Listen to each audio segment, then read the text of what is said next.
7 + 3 into 0 गर्दा कति हुन्छ? 7 + 3 इन्टु 0 गर्दा कति हुन्छ? 7 + 3 इन्टु 0 गर्दा कति हुन्छ?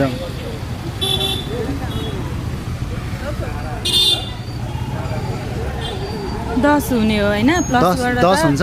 हैन, प्लस जोड्दा त 10 हुने हो अनि इन्टु गर्दा चाहिँ कति हुन्छ? इन्टु 0 गर्दा कति हुन्छ? 21 कसरी? हैन 21 चाहिँ कसरी हुने त? 7 हुन्छ होला।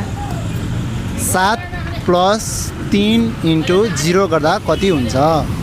7 + 3 इन्टु 0 10 हुन्छ। 10 हुन्छ फिक्स? अनि 0 गरेपछि मिलेन तर 0 इन्टु गर्दा 0 हुने भयो क्या। ए मैले 10 भने तर अब के छ नि अरू तपाईँलाई? सबै मलाई नै सोध्नु हुने। होइन रहर गरेर सोधौँ न, मलाई नि मान्छे चाहिएको, मान्छे खान्छ। सगरमाथा कुन जिल्लामा पर्छ? खोइ ठ्याक्कै गेस गरिदिनु, मिले मिल्छ नमिले भने कुन जिल्लामा भनिदिनु त अन्दाजी। कता पर्छ है?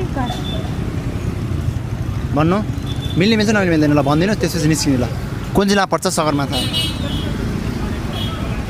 कुन जिल्ला पर्छ? सोलुखुम्बु ल। बाई, यति नै होला।